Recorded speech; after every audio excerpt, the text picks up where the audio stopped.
All right, so there seems to be kind of an ugly trend surrounding cryptocurrency where even if you post a pretty innocuous title like Kaspa proposes mining task or mining tax, it's considered fudding, or if on some terms or from some people, it's considered the exact opposite. It's a little silly. As somebody that's been doing this on YouTube for a long time, I report on the projects and what's happening. I will give you my opinion on them. Obviously, that's what I do. I do have those biases and I do make them clear when I think that something isn't following the fundamentals of cryptocurrency, etc. But the assumptions are a little ridiculous. And on top of that, like if you're just a blind shill for a particular coin, it doesn't really matter what it is. It could even be Bitcoin. Just realize that your particular opinion is blinded, right? You have a one-track mind and you just consider that anything that could possibly like attack your coin is negative, and that's not necessarily what's happening every single time. And all this news surrounding Kaspa as far as a mining tax is coming from the community developers, and this isn't coming from like some sort of assumption or anything like that. It's literally just clipped straight out of Discord and reported on. That's it. So if you want to blame anybody for generating FUD surrounding this, you can go blame the community developer here. Okay, that's it. The opinion of the miners will matter. And for anybody that is supporting Kaspa that is not specifically mining Kaspa, right, you need to take into consideration the fact that the miner's opinion will matter. In addition to that, like I've been talking about on Twitter, which is important too, what we have to see specifically with newer coins is a scaling of demand for the crypto and the amount of hash power. If the hash power goes up too high, you add undue selling pressure to the coin, which can drive the price lower. So if you really want both of those, the demand for the coin to grow with the amount of hash rate on there. Now, in the past, what we've seen, of course, is that as hash rate grows with Bitcoin or any other cryptocurrency that's proof of work, typically the interest within that and the price goes up. However, that was kind of the old guard, right? Right now, we're in kind of an odd time because that has not been specifically true as we've seen with Bitcoin, where here over the past year, we've seen the hash rate continue to rise and the price continue to decline. So due to, of course, the global macroeconomics, etc., things aren't exactly playing out exactly like you would predict from the past. Remember, history doesn't necessarily repeat, however, it does rhyme. So there are definitely things we can learn from the past, but don't always just assume them as fact right off the bat, especially if you're considering and investing in any of this stuff. Now, obviously, that's not financial advice. It's just to put out as many disclaimers as possible. Now, in the case of Kaspa, back on the 29th of November, and everybody's asking me to talk about this, there was an initial proposal from Tim, who is a community dev, and it was on the Discord. Now, afterwards, and everything got reset again. Afterwards, what we ended up with was basically a Reddit thread, and then we have new screenshots here as well, and some discussion. So let's talk about this historically so you know what happened, what the proposal was, and why miners were upset, right? So it is known the Kaspa project is not provided with any external funding, but relies on community funding instead. Now, I have a couple questions in regard to this that I'm going to be talking to them about because I'm not necessarily sure this is completely accurate.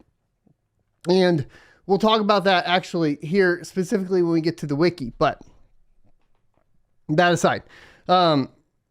However, all our previous rounds of development fundraising have always been closed for the most part by the efforts of just a few people.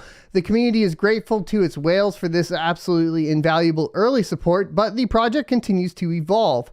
Funds are needed to implement DAG-Knight smart contracts, integrate with the hardware wallet, pass the Howey test, ensure payment for hosting infrastructure elements, website, web wallet, and KDX and their updates, and other online subsystems of the project. Yet to come bounty program rewarding the initiatives of the community members, etc. Therefore, a mechanism is needed to ensure a more predictable and expectable flow of finance.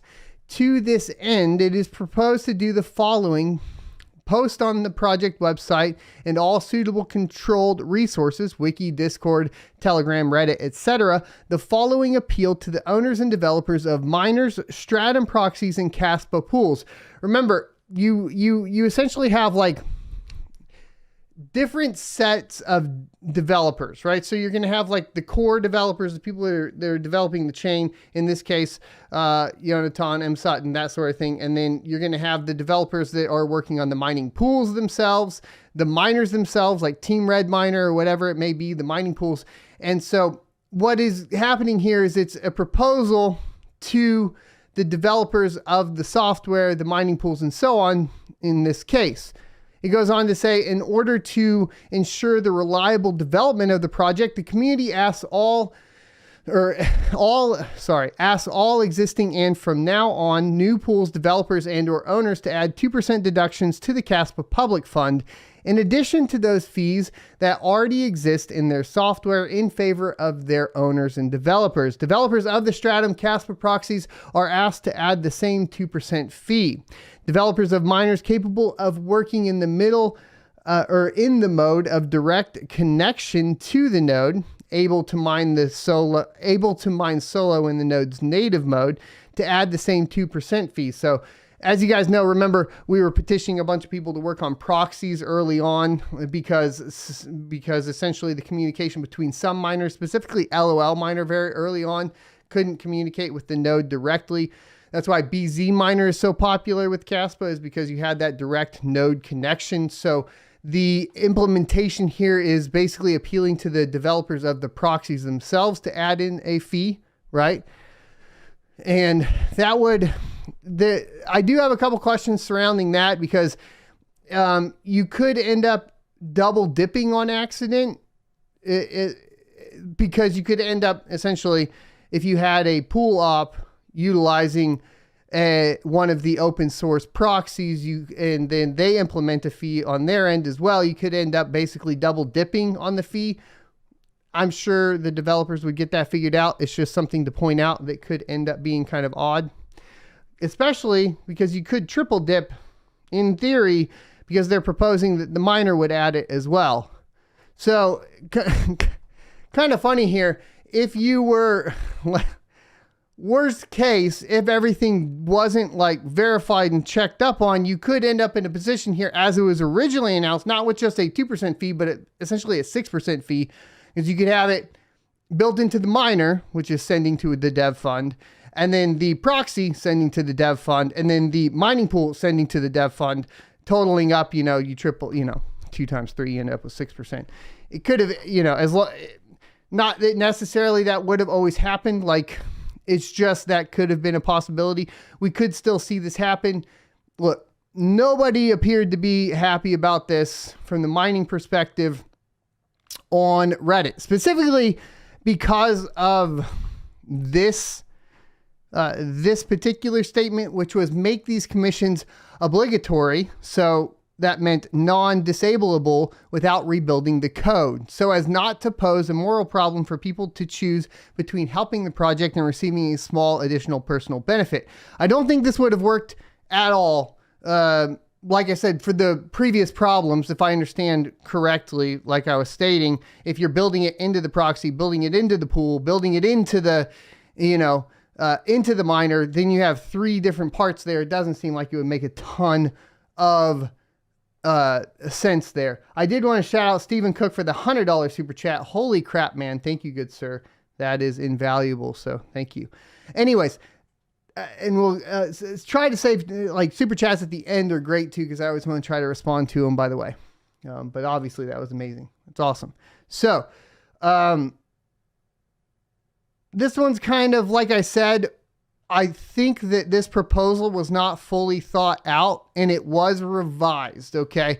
So the revision is obviously important to bring up so that you understand where we're at right now. This was on December 6th. So earlier this week, I believe that would have been like Wednesday. Tim said, as seemingly most of the community thinks the obligatory fee requirement goes against the project philosophy, here's the new version of the proposal. So he goes on to say, it is known the Kaspa project is not provided with external funding, blah, blah, blah. Same thing, right? And so all the beginning part here is pretty much the same. And but the proposal was edited, right? So it says, in order to ensure the sustainable development of the project, the community asks all existing and henceforth new developers and or pool owners to provide their users a way to deduct a certain percentage of mining revenues to the Kaspa Public Development Fund, in addition to those fees that already exist in their software for the benefit of their owners and developers, for example, by providing 2 different ports for mining with and without an additional commission. Developers of Stratum Kaspa proxies and of those miners that can work in the mode of a direct connection to a node, i.e. capable of mining solo in a node native mode, are asked to add the way to enable the same kind of additional fee through the proxy miner command line parameters, only for such a native solo mode in case of the mining software. Set the minimum recommended commission level to 0.4%. The ability to choose between several fee levels or set an arbitrary level is warmly welcome. Pools and miners that will implement such a commission are to be marked as recommended in the information materials of the Kaspa community.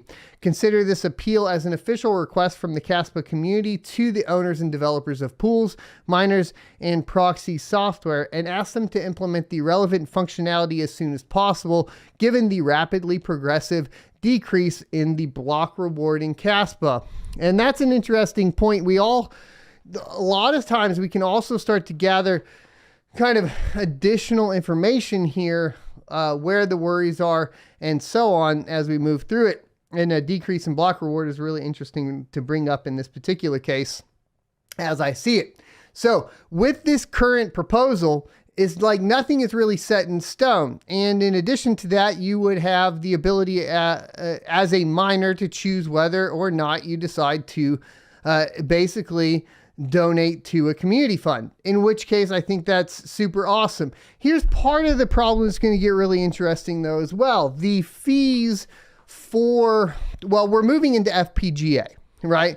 And there's going to be, from a mining perspective for Kaspa, there's going to be a few hurdles for miners in general. And it's all surrounding fees. Because if you go look at something like Team Red Miner, right, which is starting to support essentially FPGAs on Kaspa, what you see is a 10% fee.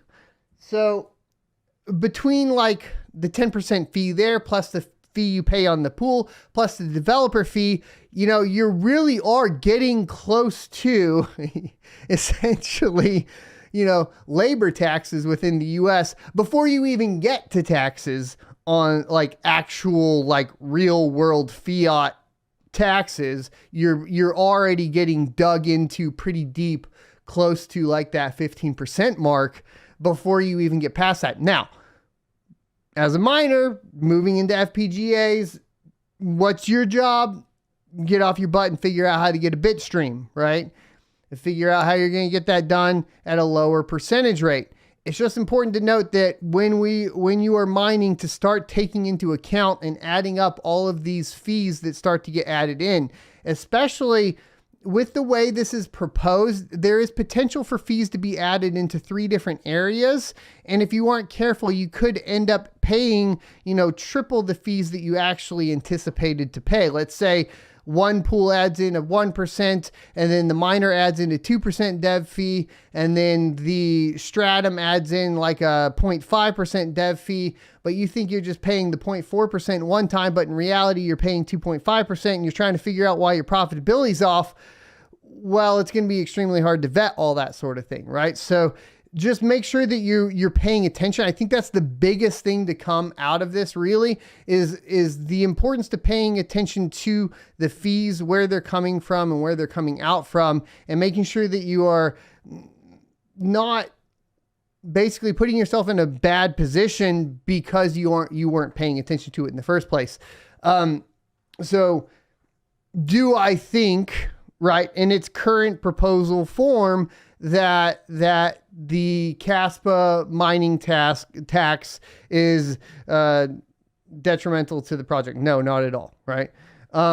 Do I think it exposes some really interesting talking points? Yes. What is the main talking point here that I want to get out here eventually is going to be surrounding external funding and so on. And that primarily, which I really got to dig into, and I'm still working on all the research, but the FAQ did handle a lot, is kind of this weird relationship that Kaspa has with VCs. Now, a huge shout out to Voscoin. He briefly mentioned it in his overview of Kaspa when he was talking about mining. And I was like, well, hold on.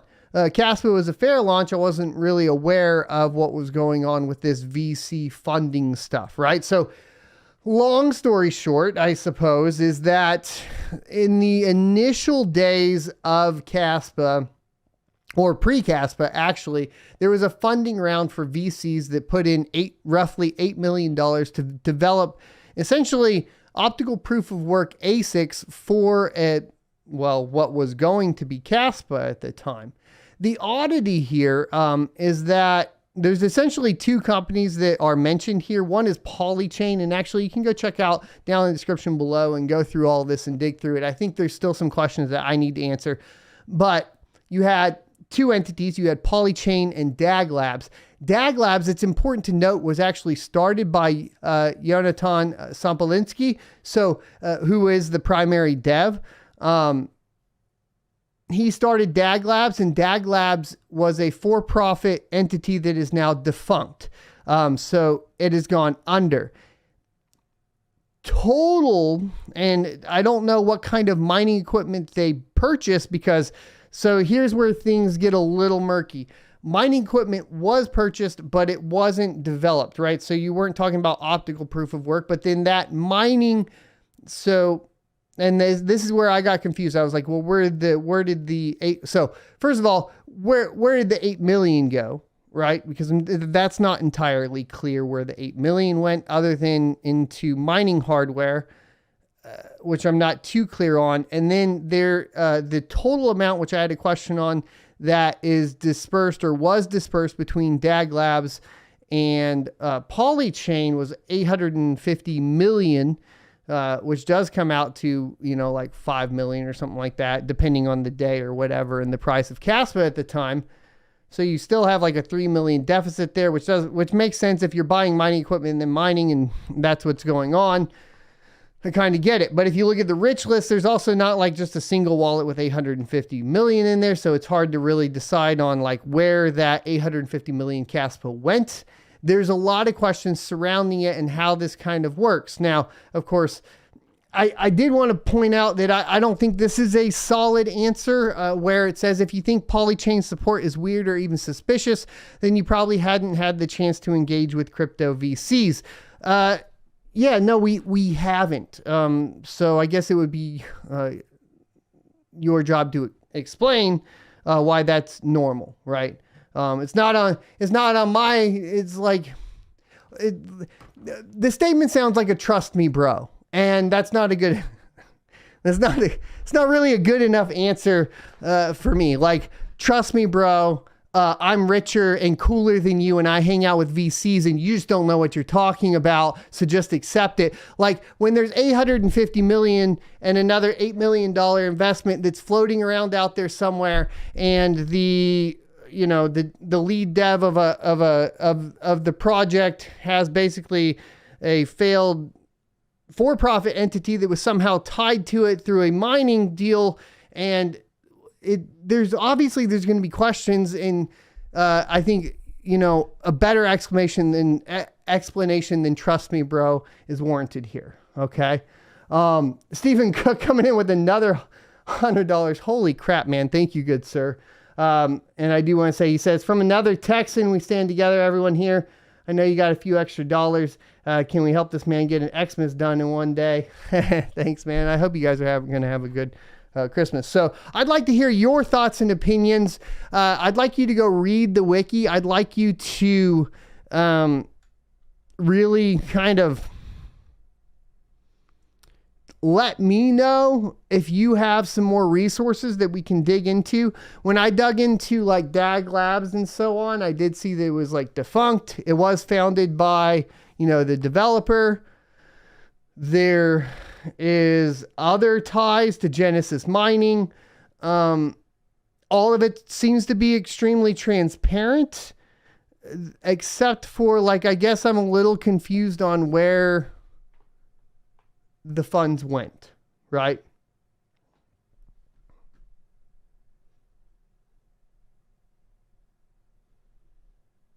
And I am going to create a poll here. If I can. Start a poll.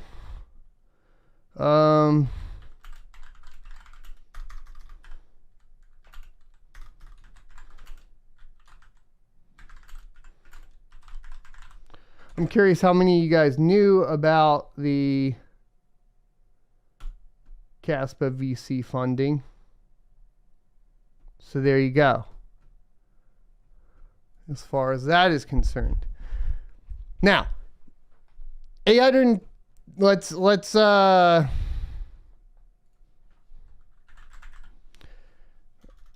if you do coin market cap, well, it's about 2%. I think it's about 2% now. Is that right? Total.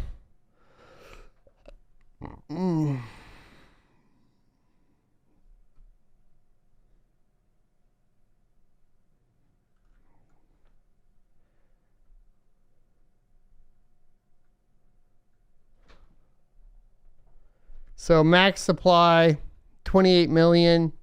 Total supply right now, circulating supply, 15 million.